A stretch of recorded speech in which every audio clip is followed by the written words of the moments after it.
কোরআন শরীফের সাথে সম্পর্ক হয় কখন? যখন আমাদের কেউ মারা যায়। মরে গেলে একটু কান খুলে শোনেন, মরলে পরে আমি জানি না বগুড়ার অবস্থা কি, আমার পিরোজপুর এই বরিশাল বিভিন্ন এলাকায় দেখছি মানুষ মরে গেলে তখন হেফজখানা থেকে কিছু হাফেজ কিছু মৌলানা মৌলবী দাওয়াত দেয়, মরা লাশ সামনে নিয়ে ওইখানে বসে তেলাওয়াত করে। বগুড়ায় কি করে? হ্যাঁ করে। আচ্ছা, এবার আপনি আপনার বিবেককে জিজ্ঞেস করুন, লোকটা তো মারা গেছে, লোকটা কি করছে? সে কি শুনতেছে? তো সে যখন শুনছে না তখন তারে মরা মানুষটারে কোরআন শুনে লাভ কি? আহারে কপা, আহারে কপা। মরা মানুষকে কোরআন শোনায় লাভ নাই। আল্লাহর নবী বলেছেন, মুমূর্ষ ব্যক্তির কাছে বসে কেউ যদি সূরা ইয়াসিন তেলাওয়াত করে তাহলে আল্লাহ রাব্বুল আলামিন মুমূর্ষ ব্যক্তির মৃত্যুর আযাবকে কমাইয়া দিবে। তো যখন মরতে পড়ছিল সেই সময় পড়েন নাই, ছেলেটারে কোরআন শিখান নাই, মেয়েটারে কোরআন শিখান নাই, বউতেও জানেন না, নিজেও জানেন না, মরে গেছেন। মৌলভী সাহেবদের মৌলভী সাহেবদেরকে আনিয়া, ভাড়া বললাম না শব্দটা বেয়াদবি হয়ে যাবে, তাদেরকে নিয়ে আসছেন, আনার পরে ওনারা তেলাওয়াত করলেন। এখন বোঝেন ওরা তো ছাত্র মানুষ, হেফজখানা থেকে 20 জন ছাত্র নিয়ে আসছেন, ছাত্র ছোট মানুষ। ওরা তেলাওয়াত করতে গিয়ে যদি মনে মনে ভাবে যে যদি 1000 টাকা দেয় তাহলে ভাগ্য পাবো, 25 জন আসছি, 50 টাকা না 60 টাকা, ওই ভাগে কত পাবে সেই চিন্তাও করতেছে, তেলাওয়াতও করতেছে। তো সে যখন ভাগে পাবে কত এই চিন্তা করে তেলাওয়াত করতেছে, আল্লাহর কসম কোনো সওয়াব হবে না। তো কোনো সওয়াবও হইল না, মুদ্দারেও শুনল না, মেহনত বরবাদ, গুনাহ লাজেম, কোনো কাম হইল না। মরা মানুষে কোরআন শুনবার জন্য কোরআন আসে নাই, জিন্দা মানুষে কোরআন শুনবার জন্য কোরআন নাজিল হয়েছে। সুবহানাল্লাহ। তাহলে 2 নম্বরের ভুল করছি, কোরআনটা বিশুদ্ধ তেলাওয়াত করি নেই, কোরআনটা বুঝি নেই। এর ব্যাখ্যা আমি সামনে গিয়ে দেবো, আমি ভূমিকার কথা বলে শেষ করতেছি। 3 নম্বরে আর একটা ভুল করছি, মুহাম্মদ সাল্লাল্লাহু আলাইহি সাল্লামকে শুধুমাত্র একজন ধর্মীয় নেতা, অন্যান্য ধর্মের নেতা আছে যেমন আমি নাম নিলাম না কারো, ওই রকম ইসলাম ধর্মের নেতা মুহাম্মদ সাল্লাল্লাহু আলাইহি সাল্লাম। আসলে কি তাই? আল্লাহ তার নবীকে শুধু মুসলমানদের জন্য নেতা বানান নাই। রব্বুল আলামিন কোরআনে কারীমের মধ্যে বলেছেন, কুল ইয়া আইয়ুহান নাসু ইন্নী রাসূলুল্লাহি ইলাইকুম জামিআ। আল্লাহ রব্বুল আলামিন বলেন, নবী আপনি ঘোষণা করুন আমি আল্লাহর পক্ষ থেকে তামাম পৃথিবীর সব মানুষের জন্য রসুল হয়ে এসেছি। মুহাম্মদ সাল্লাল্লাহু আলাইহি ওয়াসাল্লাম বিশ্বনবী। তিনি কি নবী? তিনি মানবতার নবী, মানবতার বিশ্বস্ত বন্ধু, মানবতার মহান শিক্ষক। তার মতো সম্মানী আল্লাহর পরে জমিনের উপরে আরশের নিচে আর কেউ নাই। ভালো করে কোন সুবহানাল্লাহ। এত সম্মান আল্লাহ তাকে দিয়েছেন, এইরকম সম্মান পৃথিবীতে কেউ পায় নাই। বিশাল সম্মানের অধিকারী তিনি। সেই মুহাম্মদ সাল্লাল্লাহু আলাইহি ওয়াসাল্লামকে আমরা বানাইলাম, তিনি একজন ধর্মীয় নেতা মাত্র। তিনি শুধু ধর্মীয় নেতা নন, পৃথিবীর সাদা এবং কালো মানুষের ব্যবধান দূর করছেন তিনি। তিনি নারীর অধিকার দিয়েছেন, শিশুর অধিকার দিয়েছেন, শ্রমের মর্যাদা দিয়েছেন। আজকে রিক্সাওয়ালা দেখে যুবক ছেলে কলেজে বা হাই স্কুলে পড়ে, রিক্সাওয়ালার দাড়ি পাকা, এই রিক্সা এদিকে আসো, তুমি তুমি করে কথা বলে। আমাদের ওদিকে বলে, বগুড়ায় বলে না, বলে। আহারে, ওই রিক্সাওয়ালার বয়সের চাইতে তার নাতির বয়স হবে। সে তাকে, যেহেতু সে শ্রমিক, কাজ করে খায়, কাজী তার দাম নাই। ঘুষ খায় যেগুলায়, ওগুলার দাম আছে। রিক্সাওয়ালার পয়সার চাইতে হালাল পয়সা কার আছে আমার তো জানা নেই। কি যে কষ্টটা করে, সারাটা দিন অমানবিক পরিশ্রম করে, মাথার ঘাম পায়ে ফেলাইয়া পয়সা উপার্জন করে। আর তুমি তোমার বয়সে বড়, বাপের বয়সী, দাদার বয়সী, তুমি ছাড়া কথা বলতে পারো না, তোমার লজ্জা হওয়া উচিত। তুমি যুবক, এমএ পাস করেছো, চাকরি বাকরি নাই, বিয়ে একটা করে শ্বশুরের গাড়ি গিয়ে চড়ছো, হাল চাষ করো না, ইজ্জত যাবে। এমএ পাস করছো তো, বেবি ট্যাক্সি চালাবে না, ইজ্জত নষ্ট হবে। তারপরে এই বগুড়ায় বটবটি না কি আছে, চটপটি না কি বলে, বটবটি, বটবটি, নসিমন, বসিরন, কসিমন, এগুলো হাত দিলে ইজ্জত নষ্ট হবে। তুমি এমএ পাস করলেও রিক্সাওয়ালার দাম বেশি আল্লাহর কাছে, কারণ রসুল বলেছেন আল কাসিব হাবিবুল্লাহ, সহস্ত উপার্জনকারী ব্যক্তি আল্লাহর বন্ধু। সুবহানাল্লাহ। সুতরাং ইসলাম শ্রমের মর্যাদা দিয়েছে, শ্রমিককে উপরে উঠায় দিয়েছে, সমস্ত মানবতার অধিকার দিয়েছে, সমস্ত ধর্মের অধিকার দিয়েছে। আল্লাহ তাআলা কোরআন শরীফে বলেছেন অন্যের দেবদেবীকে গালি দিও না, কারো দেবতা দেবীকে গালি দিবা না, আল্লাহ নিষেধ করেছেন। কারো মন্দির, কারো প্যাগোডা, কারো গির্জা ভাঙবা না, আল্লাহ নিষেধ করেছেন। সুবহানাল্লাহ বলে। এর চাইতে মানবাধিকার কোথায় পাবেন? ইসলাম যা বলেছে, না জানার কারণেই এক শ্রেণীর লোকেরা বোমা মাইরিয়া ইসলাম কায়েম করতে চায়। হে পাগলের চাইতেও ছাগল, এগুলো পাগলের চাইতেও ছাগল, অধম। আল্লাহ তাআলা তার রাসূলকে বলেছেন ইন্নামা আনতা মুযাক্কির লাস্তা আলাইহিম বিমুসাইতির। হে রাসূল, আপনাকে পাঠাইছি উপদেশক করে, আপনাকে দারোগা করে পাঠাইলে লাঠি মেরে মানুষ হেদায়েত করবেন কোনো প্রয়োজন নাই। ইন্নাকা লা তাহদি মান আহবাবতা, যারই খুশি আপনি তারে হেদায়েত করতে পারবেন না। হেদায়েতের মালিক জোরে বলেন আল্লাহ, বলেন আল্লাহ, আল্লাহ, আল্লাহ, তিনি হচ্ছেন একমাত্র মালিক হেদায়েতের। তো সেই জন্যে আমার ভূমিকা শেষ। 3টা জায়গায় যে ভুল করছিলাম, এই ভুলগুলি সংশোধন করতে চাই। কোরআনটারে বুঝতে হবে। এখানেও একটা সমস্যা আছে। এক শ্রেণীর লোকেরা বলে কি যে কোরআন আমরা বুঝবো না, কোরআন আলেমদের কাম, আমরা এটা বুঝবই না। কোরআন ভুল যদি পড়ি আর ভুল অর্থ করি, জাহান্নাম ছাড়া কোনো রাস্তা নেই, এগুলো মৌলবীদের গাড়ি উঠায় দাও, আসো আমরা হাদিস পড়ি। আচ্ছা ভাই, হাদিস হচ্ছে কোরআনের ব্যাখ্যা। হাদিস কোরআনের কি ব্যাখ্যা? হযরতে আব্দুল্লাহ ইবনে মাসউদ রাদিয়াল্লাহু তাআলা আনহু তিনি বলেছেন, আমরা যখন কোনো হাদিস বলি তখন তোমরা ধরেই নেবা এটা আমরা কোরআনের ব্যাখ্যা করতেছি। সুবহানাল্লাহ। এই কোরআনে নামাজের কথা আছে, নামাজের কথা আছে, কিন্তু জোহর কয় রাকাত, আসর কয় রাকাত, মাগরিব কয় রাকাত তা কি আছে? নাই। এ কোরআনে যাকাতের কথা আছে, কিন্তু সোনা কতটুক হলে, রূপা কতটুক হলে, দান কতটা হলে, গরু কতটা হলে দিতে হবে তা কি আছে এখানে? এখানে হজের কথা আছে, কিন্তু কয়বার তওয়াফ করবেন, রমি হেজার কিভাবে করবেন, সাফা মারোয় গিয়ে কী করবেন, উকুফে আরাফা কিভাবে করবেন তা কি আছে কোরআন শরীফে? নাই। কাজী ব্যাখ্যায় আপনি কখন যাবেন? যখন আসলটা পড়বেন।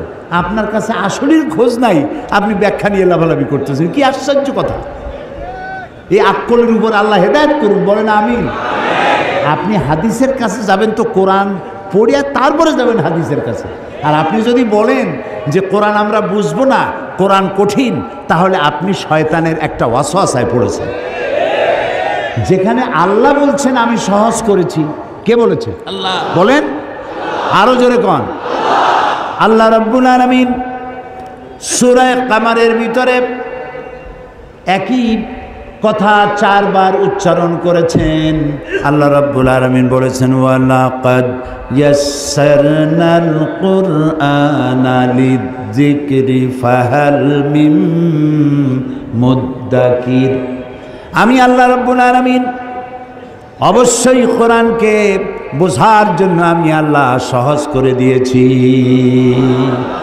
আছে কি কেউ এর থেকে উপদেশ গ্রহণ করার? আল্লাহ বলছেন আমি করছি সহজ, আর আমরা কপাল পোড়া, আমরা বলছি কোরআন খুব কঠিন, বুঝবো না, চলো যে আমরা হাদিস পড়ি। আশ্চর্য কথা। এই জন্য কোরআন শরীফ পড়ার সময় বিসমিল্লাহ পড়া বাধ্যতামূলক নয়। কোরআন শরীফ পড়ার সময় বিসমিল্লাহ পড়া বাধ্যতামূলক নয়, কিন্তু আউযু বিল্লাহি মিনাশ শাইতানির রাজিম পড়া বাধ্যতামূলক। ওয়াইজা কারাআতাল কুরআনা ফাস্তাইজ বিল্লাহি মিনাশ শাইতানির রাজিম। যদিও প্রত্যেকটা সূরা শুরু হয়েছে বিসমিল্লাহ দিয়ে। কোরআন শরীফের সূরা সংখ্যা কত? 114। প্রত্যেকটা সূরায় আছে, একটা সূরায় নাই বিসমিল্লাহ। ওটা কোনটা? সূরা তাওবা। তো 114টা সূরার 113টা সূরায় বিসমিল্লাহ আছে, একটাই নাই। সেই অভাব আল্লাহ পূর্ণ করেছেন সূরা আন-নামলে, শুরুতে আর ভেতরে দুইবার বিসমিল্লাহ কইয়া 114 পুরো করে দিয়েছেন। তো বিসমিল্লাহ পড়া বাধ্যতামূলক নয়, কিন্তু আল্লাহ তাআলা বলছেন ওয়াইজা কারাআতাল কোরআনা, যখন তোমরা কোরআন শরীফ পড়বে ফাস্তাইজ বিল্লাহ, ফাস্তাইজ আমরের সিগা, হুকুম, আল্লাহ অর্ডার করছেন শয়তানের ওয়াসওয়াসা থেকে পানাহ চেয়ে নাও। আপনি যদি আউযুবিল্লাহ ছাড়া কোরআন পড়েন ওয়াজিব তরকের গুনাহ হবে। এটা আল্লাহ এত কড়া হুকুম দিলেন কেন? এই জন্য দিয়েছেন শয়তান তোমার কোরআন থেকে দূরে সরায় দেবে, শয়তান তোমার কোরআন বুঝতে দেবে না। এই জন্য তো মানুষ কোরআন বোঝে না। শয়তানে কয় যে এ কোরআন বুঝবা না। কে কয়? শয়তানে কয় কোরআন বুঝবা না। সেই জন্য কোরআনে চুমা দেয়, মাথায় লাগায়, বুকে লাগায়। আচ্ছা, কোরআন বুকে লাগানো চুমা দেওয়া মোটেই নিষেধ নাই। আমি কোরআনে চুমা দেবো না, তো দেবো কিসে? কোরআনেই চুমা দেবো, এটা মাথায় রাখবো, বুকে লাগাবো। কিন্তু চুমা দেওয়াই কি সব না। এখন আমাদের কপালটা ফুটছে না এই পৃথিবীতে। আমি যদি প্রশ্ন করি বগুড়াবাসীকে, আমি জানি বগুড়ার লোকেরা খুবই সুশিক্ষিত, মার্জিত, সব দিক থেকে ভালো, আলহামদুলিল্লাহ।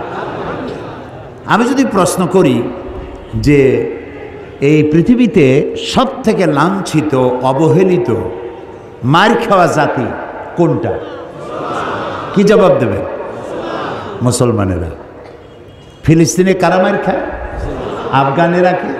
কাশ্মীর, বজনিয়ায়, চেচনিয়া, এরিত্রিয়ায়, সারা দুনিয়ায় মার খায় মুসলমানেরা। অথচ একটু লক্ষ্য করেন, অথচ পৃথিবীতে অন্তত 50টার মতো দেশ আছে মুসলমানদের করতলগত, হাতের মুঠায়। কটা দেশ? 50টা দেশ। পৃথিবীতে যে ওয়েলথ আছে, সম্পদ, এর 1/50 অর্থাৎ অর্ধেকেরও বেশি সম্পদ মুসলমানদের হাতে। পেট্রোল, গোল্ড, রাবার, কয়লা, সিলভার, কটন, এই উল্লেখযোগ্য সম্পদ মুসলমানদের হাতে। 1/50 মুসলমানদের হাতে। পপুলেশনের দিক থেকে সারা দুনিয়ায় বর্তমান পপুলেশন হচ্ছে 600 কোটি। এই 600 কোটি জনগণের মধ্যে 1/4 অর্থাৎ 150 কোটি হচ্ছে মুসলমান। দেশ হলো 50টা, সম্পদেরও অর্ধেকেরও বেশি আপনার। জনসংখ্যার দিক থেকে আপনি 1/4 পৃথিবীর, অথচ আপনি জুতা খাওয়া, লাথি খাওয়া, মার খাওয়া, না খায় থাকা, কষ্ট করা আর স্বাধীনতা হারানো, সব জায়গায় বঞ্চিত, লাঞ্ছিত, অবহেলিত, নির্যাতিত, নিগৃহীত জাতি মুসলমান। এটা কেন? এটা এই জন্য যে আমাদের কাছে কোরআন আছে, সেই জন্য আমরা আমাদের ইজ্জত হারাইছি। হ্যাঁ, দেখেন আল্লাহ কি বলেন। শুরু হচ্ছে তাফসীর। শয়তানের ওয়াসওয়াসা থেকে পানাহ চেয়ে নেন আল্লাহর হুকুম মাফিক। পরম করুণাময় আল্লাহ রাব্বুল আলামিনের নামে শুরু করছি। তাহা মা আনজালনা আলাইকাল কুরআনা লিতাশকা ইল্লা তাযকিরাতান লিমান ইয়াখশা তানজিলাম মিম্মান খালাকাল আরদা ওয়াস সামাওয়াতিল উলা। সুবহানাল্লাহ। কি মজার কোরআন! আহারে জাতি, যেই জাতির আল্লাহ বানালেন শ্রেষ্ঠ জাতি, সেই জাতি আজ নিকৃষ্ট জাতিতে পরিণত হয়ে গেছে। আল্লাহ তাআলা বলছেন, তাহা, হে নবী, মা আনজালনা আলাইকাল কুরআনা লিতাশকা, এই কোরআন আমি এই জন্য নাজিল করি নাই যে আপনার কষ্ট হবে। সুবহানাল্লাহ, বলেন সুবহানাল্লাহ। এই কোরআন এর জন্য নাজিল করি নাই যে আপনি কষ্ট পাবেন। এটা কি? ইল্লা তাযকিরা, এটা একটা নসিহত, এটা একটু উপদেশ। লিমান ইয়াখশা, যারা আল্লাহকে ভয় করে, যারা আল্লাহকে ভয় করে চলে তাদের জন্য নসিহত। আর এই নসিহত যারা মানবে তাদের কপাল খুলে যাবে। তো কপাল যদি আজ আমার পুড়ে থাকে, তাহলে কোরআন ছেড়েছি তাই কপাল পুড়েছে। এই পোড়া কপাল কি জোড়া লাগাতে চান? পোড়া কপাল জোড়া লাগাতে চান? কারা কারা চান দেখি তো পোড়া কপাল জোড়া লাগাইতে চান? আলহামদুলিল্লাহ, আলহামদুলিল্লাহ, হাত নামান, আলহামদুলিল্লাহ। আমরা আমাদের পোড়া কপাল যদি জোড়া লাগাতে চাই তাহলে সুপার গ্লু মাখলেই হবে নাকি? সুপার গ্লুতে কাজ হবে না। আল্লাহ রাব্বুল আলামিন বলেছেন,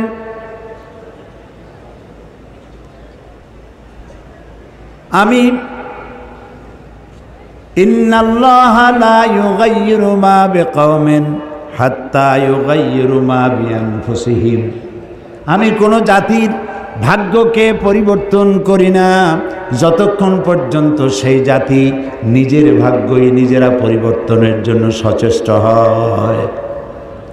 তোমরা যদি তোমাদের ভাগ্যকে পরিবর্তনের জন্য সচেষ্ট হও তাহলে আমি তোমাদেরকে ভাগ্য পরিবর্তন করে দেব। এটার নাম পরশ পাথর। এটার নাম নবী করিম সাল্লাল্লাহু আলাইহি ওয়াসাল্লাম একটি অধপতিত সমাজকে কি করে চরিত্রবান বানানো যায়, কিভাবে ভালো বানানো যাবে, যেই জাতি চুরি করে, ডাকাতি করে, জেনা করে, ব্যভিচার করে, মানুষের মর্যাদা যেই জাতির ভিতরে নাই, এই জাতির ভাগ্য কেমনে ভালো হবে। হেরা পাহাড়ে বসে তিনি চিন্তা গবেষণা করতে লাগলেন। 40 বছর বয়স যেদিন পূর্ণ হয়ে গেল, আল্লাহ তাআলা কোরআন নাজিল করে দিলেন। হেরা পাহাড় থেকে কোরআনের আয়াত নিয়ে তিনি দুনিয়ায় অবতীর্ণ হলেন, দুনিয়ায় এলেন। কোরআনের সংস্পর্শে যারা এলো, জিরোগুলি সব হিরো হয়ে গেল। আল্লাহু আকবার, আল্লাহু আকবার, আল্লাহু আকবার। হযরত ওমর যিনি আল্লাহর নবী হত্যা করতে আসছে, সাধারণ মানুষ না, আল্লাহর নবী হত্যা করা কত বড় কঠিন কাজ। সে রসুলকে হত্যা করতে আসছে। এই কোরআন যখন তেলাওয়াত শুনলেন, এই জায়গাটা ঠিক আমি যেখান দিয়ে তেলাওয়াত করতেছি, এই জায়গাটা তিনি তেলাওয়াত শুনছিলেন, জীবনের পরিবর্তন হয়ে গেল। তিনি চিন্তা করলেন, এই কথা তো মানুষের কথা হইতে পারে না, এত সুন্দর মানুষে বানাবে কি করে? এটা তো আল্লাহ চ্যালেঞ্জ করেছেন। পৃথিবীতে সব জিনিসের নকল বেরো, আসল বেরোবার আগেই নকল বেরো। আর নকলে তো বাংলাদেশ ভালো চ্যাম্পিয়ন। পৃথিবীতে সব জিনিসের নকল আছে না? কিন্তু কয়েকটা জিনিসের নকল নেই, তার মধ্যে একটা হচ্ছে কোরআন। সুবহানাল্লাহ, পারবে না। আল্লাহ রাব্বুল আলামিন বলেছেন, তামাম পৃথিবীর সমস্ত মানুষ আর জিন সব যদি একত্রিত হয়ে যদি প্রচেষ্টা চালাও, পরস্পরকে সহযোগিতা যদি করো, এই কোরআনের মতো করে একখানা কোরআন বানাইতে পারবা না। আল্লাহ তাআলা আরো বলেছেন, যদি পারো তো কোরআনের মতো একখানা কোরআন বানাও। এই চ্যালেঞ্জ কেউ কবুল করতে পারলো না। আল্লাহ পাক তার চ্যালেঞ্জকে আরো একটু সহজ করে দিয়ে বললেন, 10টা সূরা বানাও, তাও কেউ পারল না। আল্লাহ এই পরীক্ষা আরো সহজ করে বললেন, ইন কুনতুম ফি রাইবিম মিম্মা নাযালনা আলা আবদিনা ফাআতু বিসূরাতিম মিন মিথলি। আমার বান্দার উপরে আমি যে কোরআন নাজিল করেছি, যদি তোমাদের সন্দেহ হয় তাহলে কোরআনের মতো করে ছোট্ট একটি সূরার মতো করে একটা সূরা বানাও। আল্লাহ তাআলা বলেন, ফাইন লাম তাফআলু ওয়া লান তাফআলু ফাত্তাকুন নারাল্লাতী ওয়াকুদুহান নাস ওয়াল হিজারা। আল্লাহ তাআলা বলছেন, পারবা না এবং কখনোই পারবা না। তো দুনিয়ার সব জিনিস নকল হয়েছে, কোরআনের নকল আজও হয় নাই, ভবিষ্যতেও হবে না। ইনজিল নাজিল করেছেন কে? আল্লাহ তাআলা। জাবুরকে নাজিল করেছেন, তাওরাতকে নাজিল করেছেন। আল্লাহ কি বলছেন, ইনজিল আমি হেফাজত করব, তাওরাত আমি হেফাজত করব, জাবুর আমি হেফাজত করব? বলেন নাই। কেন বলেন নাই? কারণ বলার দরকার নাই, ও শরীয়ত তো আল্লাহ মোকাম্মল করেননি। আরও কিতাব আসবে, সেই কিতাবখানার নাম কোরআন। এইটা নাজিল হবে। এইটা নাজিল করে আর নবী আসবে না। লা নবিয়্যা বা'দি ওয়ালা রাসূলা। আল্লাহর নবী রাসূলুল্লাহ সাল্লাল্লাহু আলাইহি ওয়াসাল্লামের পর আর কোনো নবী রাসূল আসবে না, নবীও আসবে না, রাসূলও আসবে না। আর আল্লাহর পক্ষ থেকে একটি শব্দ পৃথিবীর মানুষের জন্য আর আসবে না। আর যে আসবে না, সেই জন্য আল্লাহ তাআলা এটা হেফাজতের দায়িত্ব নিলেন। আল্লাহ রাব্বুল আলামিন বলেন, ইন্না নাহনু নাযালনা যিকরা ওয়া ইন্না লাহু লাহাফিজুন। কোরআন নাজিল করেছি আমি আল্লাহ, আর এর সংরক্ষণের সবটুকুন দায়িত্ব আমি আল্লাহ গ্রহণ করেছি। প্রিয় ভাই সব, কোরআনের কথা বলতে বলতে আমি তো শেষ করতে পারবো না। জীবনে বয়স তো কম হলো না, 70-এর কাছাকাছি চলে এলো। এই 70-এর কাছাকাছি বয়সের অর্ধ শতাব্দী, প্রায় 50 বছর কোরআনের খেদমতে নিয়োজিত আল্লাহ রাখছিলেন।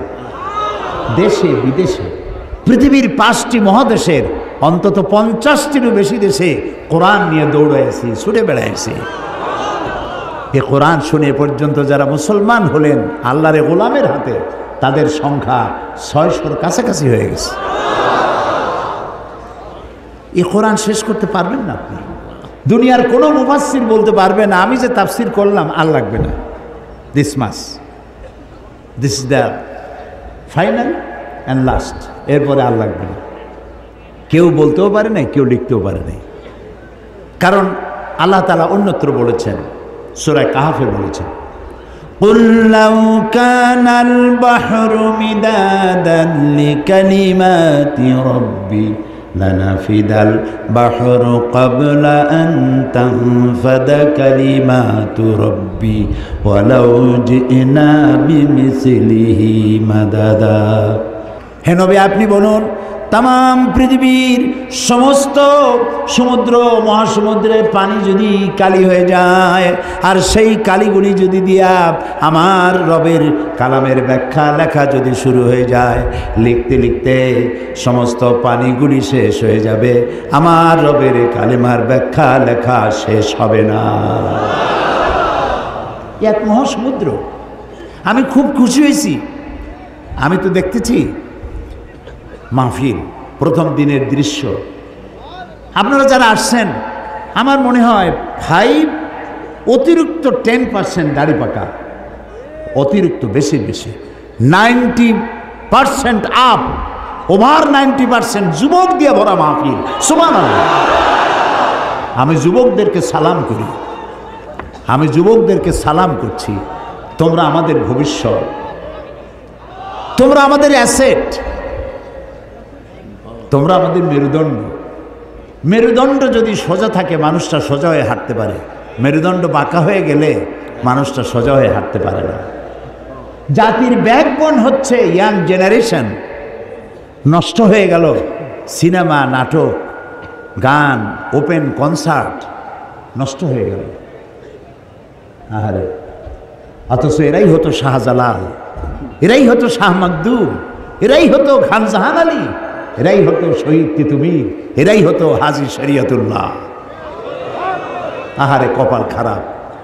কি সুন্দর সোনার টুকরা ছেলে, গান বাজনা নাচ, রাস্তায় হাঁটে আর ঢোলে, এদিক লাফায় ওদিক লাফায়। জিজ্ঞেস করলাম ওরম করে কেন, এর কি কোনো মানসিক প্রতিবন্ধী নেই? কয় না হুজুর, কোমরের মধ্যে ওয়াকম্যান আছে। ওয়াকম্যান কি? কয়ে ওর মধ্যে গান বাজে আর কানের মধ্যে ঢুকানো আছে, রাস্তায় গানের তালে তালে হাঁটে। রিক্সার তলে পড়ে না ট্যাক্সির তলে পড়ে, দিশা নেই, খালি শুনতেছে।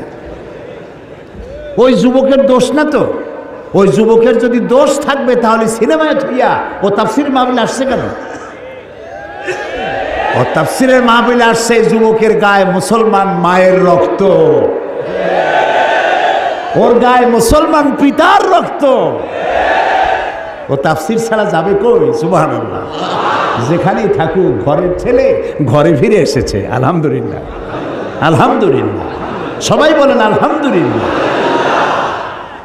যুবকদের বেশি করে কোরআন পড়া দরকার, কোরআন বোঝা দরকার। কিন্তু তা পড়তে দেওয়া হয় না, বুঝতে দেওয়া হয় না। ওরা তো যুবক মানুষ, বোঝে না। গল্পের বই কেনে, নাটক, উপন্যাস। এই নাটক, উপন্যাস, গল্পের বই, ওতে আছে কি? একটু পড়ো, তুমি তোমার বিবেককে জিজ্ঞেস করো।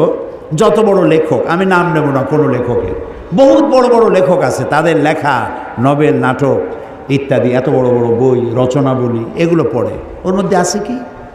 রাজার মেয়ের সাথে কোতোয়ালের ছেলের প্রেম হলো। সেই প্রেম ক্রমান্বয়ে গভীর থেকে গভীরতর। তারপরে SMS করলো। এরপরে বিশ্ব ভালোবাসা দিবসে রমনা বটমূলে দেখা হলো। তারপরে কি হলো? তারপরে সব শেষ হলো। এটা একটা রোমান্স।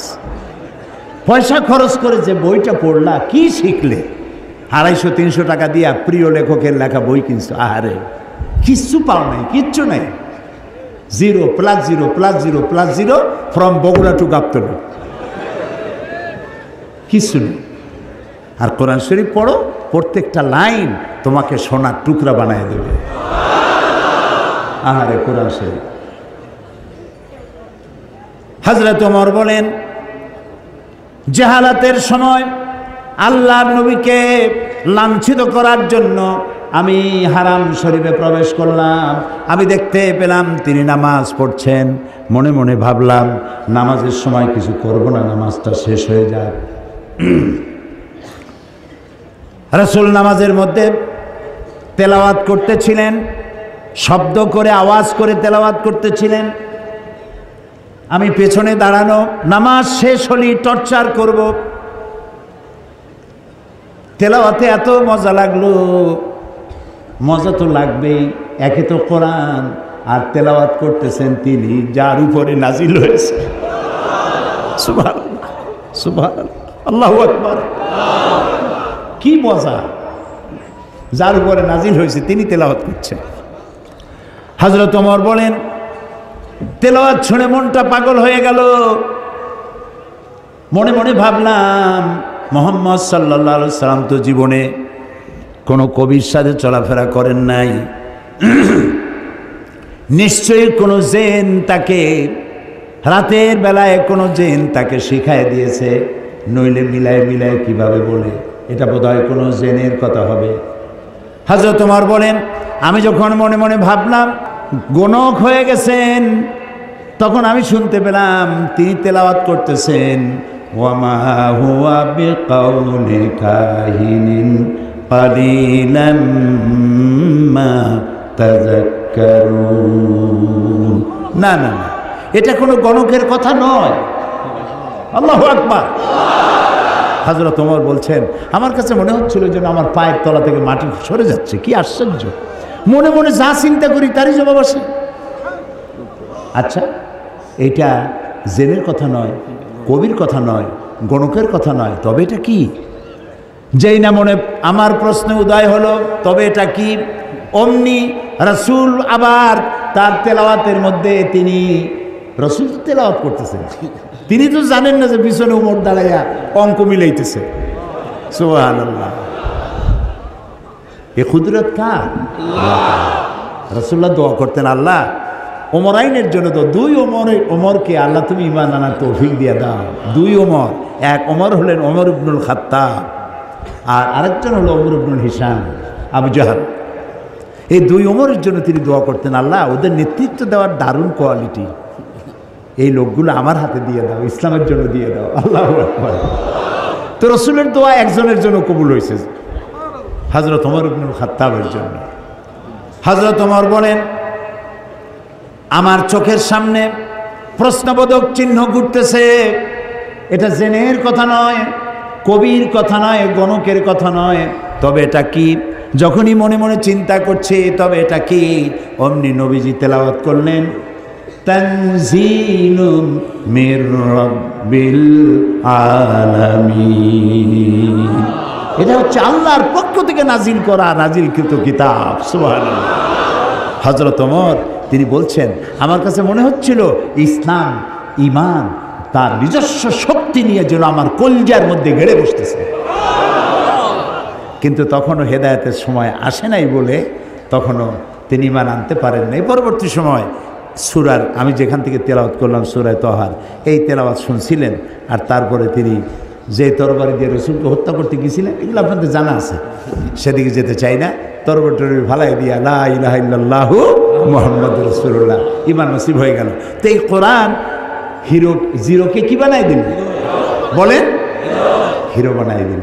আর কোরআনের সাথে যারাই বেয়াদবি অতীতে করেছে, বর্তমানে করে, ভবিষ্যতে করবে, সে যত বড় হিরো হোক, আল্লাহ তারে জিরো বানাই দিল। ও বগুড়ার যুবকেরা, বগুড়ার যুবকেরা, তোমরা কি জিরো হতে চাও না হিরো হতে চাও? যুবকদের উচ্চ কণ্ঠে শুনতে চাই, তোমরা কি হতে চাও? তোমাদেরকে হিরো বানাবে এই কোরআন। সুবহানাল্লাহ। এই কোরআন একখান কিতাব, বিশাল বিপ্লব করেছে, রিভলিউশন, ইনকিলাব করেছে একখানা কিতাব। যারা চুরি করত, ডাকাতি করত, যৌন চাহিদা মেটাবার জন্য একটা মেয়ে লোক দরকার। সেই মেয়ে লোকটা কার বউ, কার মা, কার মেয়ে দেখার কোনো চিন্তাই করতো না। তারা সে কামটা করত। মানুষকে কেন হত্যা করব না, অমুকের সম্পদ কেন লুট করব না, এর কোনো যুক্তিসঙ্গত কারণ তাদের মাথায় ঢুকতো না। এইরকম একটা জাতি চুরি করতো, ডাকাতি করতো, মরুভূমির মধ্যে উট চড়াইতো। এই কোরআন মরুভূমির রাখালদেরকে দিগ্বিজয়ী সেনাপতি বানিয়ে দিল। এই কোরআন মরুভূমির উটের রাখালদেরকে, ভেড়া দুম্বার রাখালদেরকে ন্যায় বিচারক বাদশা বানাই দিল, বিচারপতি বানাই দিল। আস্থা দুনিয়া, অর্ধেকটা পৃথিবী মুসলমানদের পায়ের তলায় এনে দিল। সুবহানাল্লাহ। এই সেই কোরআন, যে কোরআনকে তোমরা ছেড়েছো, যে কোরআনকে আমরা ছেড়েছি। কোরআন বুঝতে চেষ্টা করি নেই। এ কোরআনের নাম কোরআন। এটার নাম কি? এটার নাম কোরআন, এটার নাম হুদা, এটার নাম শিফা, এটার নাম জিক্র, এটার নাম নূর, এটার নাম তানজিল, এর নাম কিতাব। এই নামগুলি কি আমার বাপের বানানো? আমার বানানো? এই নামগুলি কার? আল্লাহ তাআলা। ওয়াল্লাহি আমি আপনাদেরকে আমার বাপের গল্প শুনাইতে আসিনি, আজে বাজে গাঁজাখুরি কিস্সা কাহিনী শুনাইতে আসিনি। কোরআনের ওয়াজ করেই তো কুল পাইনি। এক শ্রেণীর লোক আছে যারা ওয়াজ করতে আসা আজে বাজে গল্প কিস্সা কাহিনী বলে মানুষ কান্দাই টান্দাইয়া তারপরে সর্বনাশ করে থুয়ে গেল। অনেক রাত শুনলো ওয়াজ, বাড়ি যখন যায় লোকেরা জিজ্ঞেস করে এত রাত কোথায় ছিলাম? অমুক জায়গায় গেছিলাম। কেন? ওয়াজ শুনতে গেছিলাম। কি ওয়াজ? সাংঘাতিক ওয়াজ। কে ওয়াজ করলো? ও সাংঘাতিক বক্তা। তাছাড়া ভাই সবই যখন সাংঘাতিক, কি শুনলা তার দু একটা আমার শোনাও না। কই এত সময় শুনছি, তার একটা কথাও যদি আমার মনে থাকে। তো এগুলোর তো কোনো দাম নেই। ওয়াজ হচ্ছে, যুবকরা আসে না কেন? তাফসীর শুনতে আসে।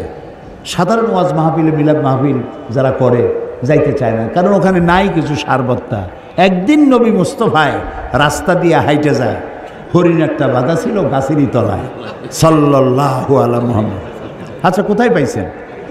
আছে কোথাও নবীর জীবনে এরকম ঘটনা কোথাও হয়েছে?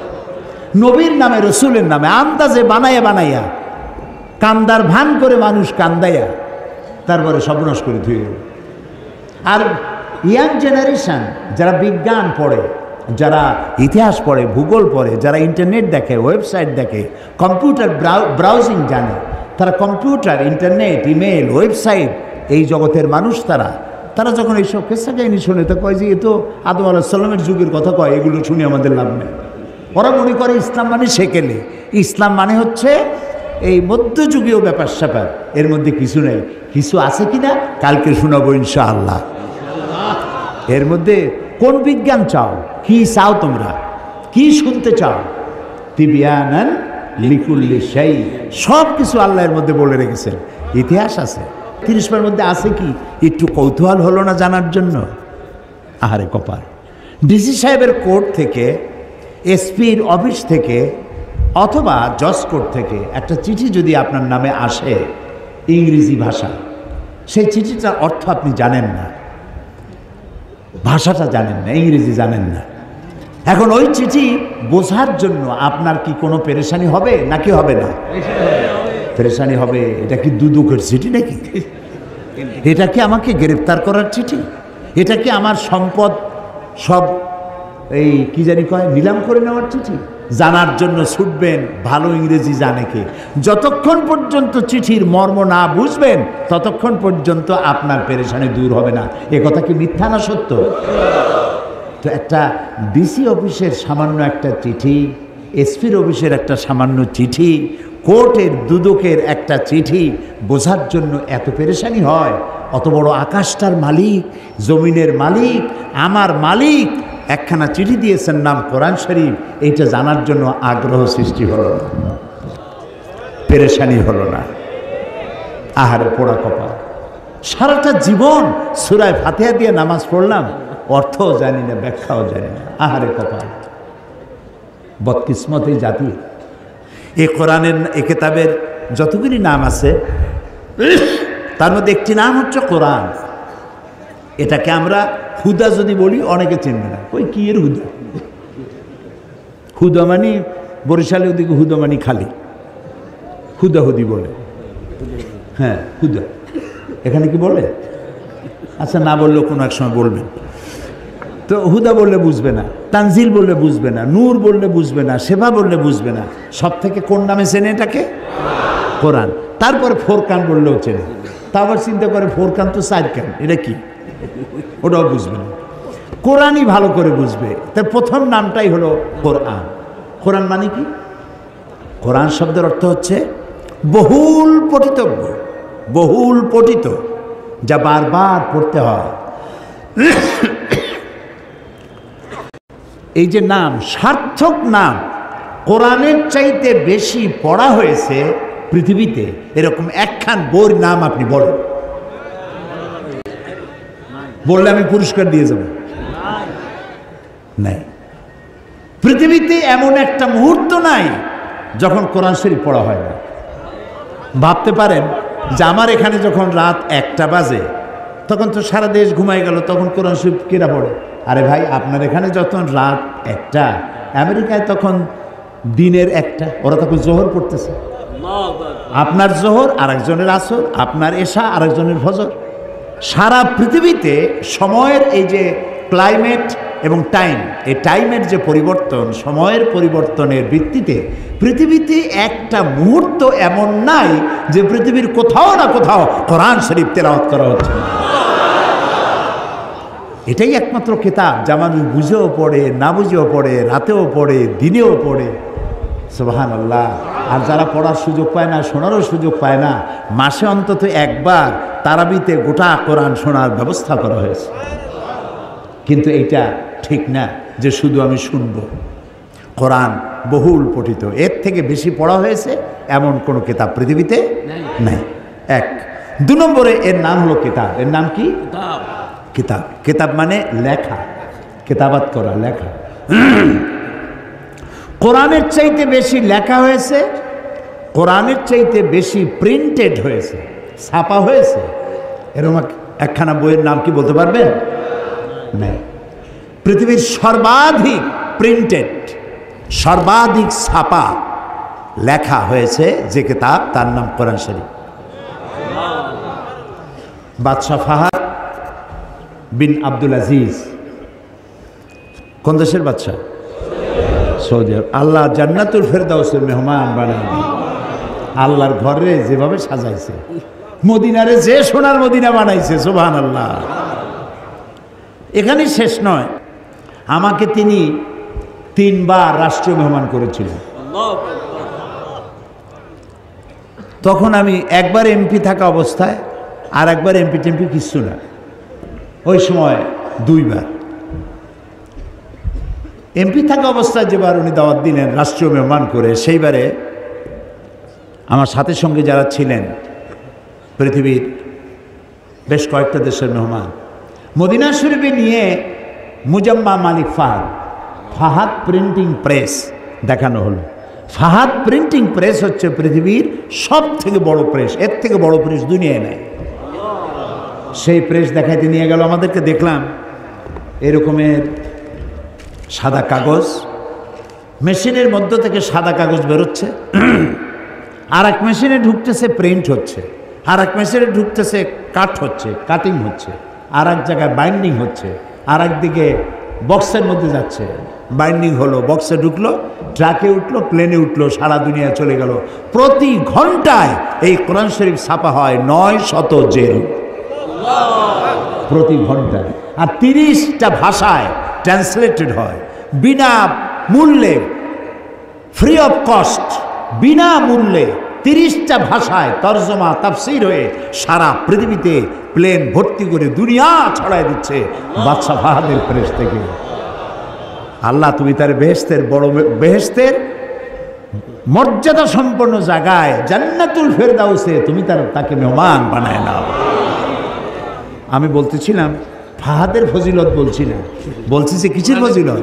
কোরআনের ফজিলত। এর থেকে বেশি পড়া হয়েছে এমন কিতাব দুনিয়ায় নাই, এর থেকে বেশি ছাপা হয়েছে এমন কিতাবও পৃথিবীতে নাই। আরও একটা চ্যালেঞ্জ শুনুন, পৃথিবীতে এমন কোনো উল্লেখযোগ্য ভাষা নাই যে ভাষায় কোরআন শরীফ ছাপা হয় নাই, অর্থাৎ কোরআনের তর্জমা হয় নাই। তবে কোরআন কোনো অবস্থাতেই বাংলায় উচ্চারণওয়ালা কোরআন শরীফ আপনাদেরকে না কেনার জন্য আমি অনুরোধ করব। যারা কোরআন শরীফ পড়তে পারেন না, বাংলা উচ্চারণে কোরআন শরীফ পাওয়া যায় বাজারে, তারা এটা কেনেন। আপনাকে বুঝতে হবে এটা আরবি ভাষা, এটা ইংরেজি নয়, ফার্সি নয়, উর্দু নয়, নাগরি নয়, হিন্দি নয়, রোমান নয়, ইটালিয়ান নয়, ফ্রান্স নয়, এটা আরবি। এটা কি আরবি? এর প্রত্যেকটা অক্ষরের আলাদা আলাদা প্রোনাউন্সিয়েশন আছে, তাজবিদ আছে, উচ্চারণ পদ্ধতি, মাখরাজ উচ্চারণ পদ্ধতি আলাদা। আপনি যদি রাসূলুল্লাহ বলেছেন যে কেউ তো এমন আছে কোরআন পড়ে আর কোরআন তারে লানত করে, সুতরাং বাংলায় লেখা এটা আপনি পড়বেন না। আপনি কোনো আলেমের কাছে যিনি বিশুদ্ধ তেলাওয়াত করে তার কাছ থেকে তেলাওয়াত করবেন, তা না হলে পরে মারাত্মক ভুল হবে। কি ভুল হবে? যেমন দেখেন আরবিতে জাল, জিম, ঝা, জ, এই কতগুলি অক্ষর আছে। এর উচ্চারণ কি দিয়ে করবেন? বর্গ জ দিয়ে করবেন, অন্তর জ দিয়ে করবেন, আর তো না, শেষ। কিন্তু উচ্চারণ সঠিক হবে না।